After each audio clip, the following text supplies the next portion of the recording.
Je m'y connais pas mal en programmation informatique, mais je ne sais pas nager. Le sujet de la vidéo du jour est les Data Transfer Objects. Si vous êtes un développeur ou que vous êtes de près ou de loin en travail avec un développeur, je pense que cette vidéo peut vous intéresser. Et sinon, si vous êtes simplement curieux ou curieuse, je vous invite à tout visionner pour votre intérêt. Donc aujourd'hui, je souhaite parler avec vous d'une notion que j'ai commencé à implémenter que très récemment dans mes processus et dans ma manière de programmer. Auparavant, je trouvais que c'était pas nécessairement toujours pertinent, mais puis à mesure que j'ai commencé à travailler avec des équipes, à mesure également que mes projets ont commencé à se faire plus vieux et que j'avais pas toujours de documentation sur ces projets, eh bien, la notion que je vais traiter avec vous aujourd'hui est apparue comme nécessaire, ou en tout cas très utile, une notion qui m'a permis d'être beaucoup plus à l'aise dans mon propre code et que j'aimerais vous inviter à mettre en place dans votre code à vous également ou dans vos pratiques, quelles qu'elles soient. Donc la notion du jour, ce sont les fameux DTO, les Data Transfer Objects. De quoi s'agit-il? Il s'agit en fait d'un typage sur les données que l'on envoie et que l'on reçoit sur le réseau. Si vous venez d'un langage de programmation que l'on considère comme fortement typé, comme le C, le C++, ou alors comme le Java, qui sont des langages qui sont fortement typés, où les types sont généralement gérés et contrôlés à l'étape de compilation et non pas à l'étape de runtime. Alors vous savez que avoir du typage est généralement une très bonne chose.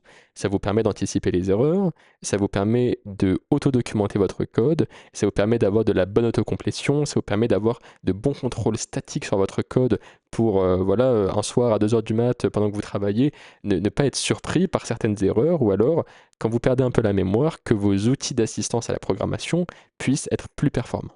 C'est d'ailleurs la raison pour laquelle il y a des langages qui sont moins fortement typés, qui ont vu venir des supersets comme le JavaScript, qui a vu venir le TypeScript, qui aujourd'hui est devenu une norme. Donc, on garde en tête que très généralement, le typage est une bonne chose. Mais le problème, c'est que le typage, très longuement, n'a pas pu s'appliquer à une étape pourtant cruciale du développement informatique. Cette étape, c'est le transfert de données. Quand vous faites un projet full stack, vous allez avoir d'une part une interface graphique et d'autre part un moteur ou un serveur qui va exposer une API ou un fonctionnement. Eh bien, généralement, on avait du typage sur la partie front-end, donc du typage sur la partie interface graphique. Ceci est un bouton, ceci est un entier, ceci est une chaîne de caractères. On avait également du typage sur la partie serveur. Par exemple, les montants sont des nombres, ou alors les noms des utilisateurs sont des chaînes de caractères. C'est-à-dire qu'on avait du typage sur le modèle de données et du typage sur l'interface qui accède à ces données. Mais on avait une zone d'ombre, on avait un trou, on avait un point noir. Ce point noir, c'était la partie HTTP, la partie échange de données entre mon interface et mon API ou mon serveur. Donc la manière dont ça se matérialise, c'est que par exemple sur votre serveur, là où auparavant vous aviez simplement un JSON décode côté serveur qui va venir déconstruire une chaîne de caractères et la transformer en objet, eh bien, vous pourriez recevoir n'importe quoi, parce que le réseau peut être intercepté, le client peut être également reconfiguré ou modifié par quelqu'un qui s'y connaît un peu en code. Enfin, il y a mille raisons qui feraient que entre le client et le serveur, le type de données peut changer. La donnée elle-même peut changer. Alors, il existe, et c'est pas le sujet des vidéos pour aujourd'hui, il existe des manières de prévenir ces altérations en cours de route. Ça peut être des checksums, ça peut être des signatures et autres mécanismes similaires, mais on garde toujours en tête que entre la donnée envoyée par le client et ce que reçoit le serveur et inversement, il peut y avoir 1000 raisons qui vont expliquer que la donnée n'est pas comme on l'attend. Alors comment on répond à ce problème? Eh bien, on répond à ce problème avec des DTO, donc les Data Transfer Objects. À quoi ça sert?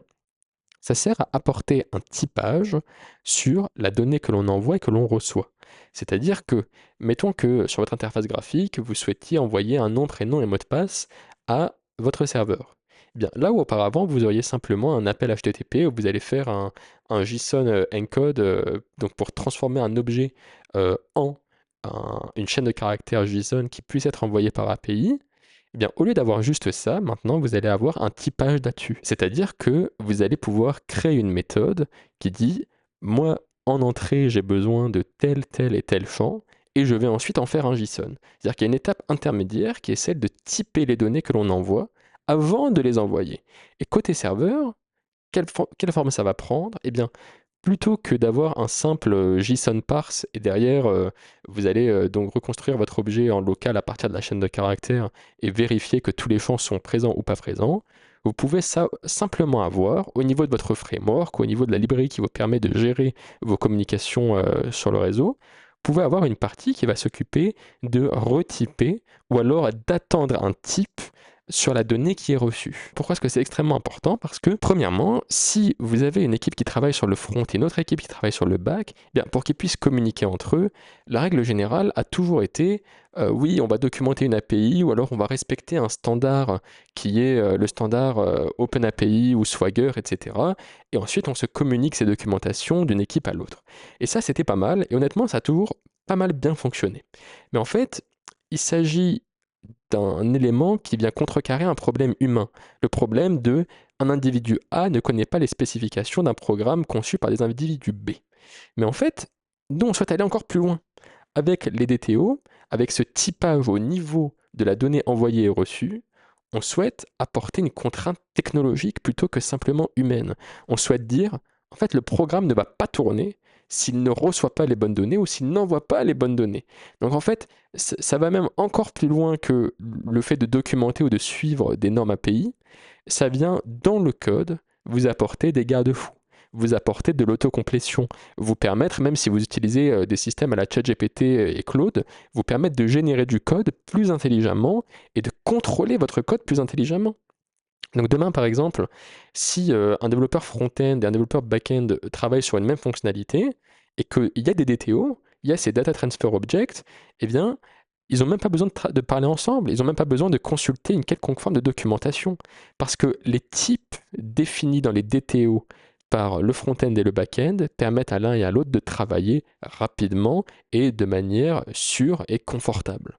Donc, moi, je vous invite fortement à essayer petit à petit, si ce n'est pas déjà le cas, d'utiliser cette notion, c'est-à-dire ajouter un typage aux données que vous envoyez et aux données que vous recevez. Et derrière, si ces typages sont bien partagés entre votre code base front, votre code base back, alors vous allez pouvoir avancer vite, bien et surtout en équipe.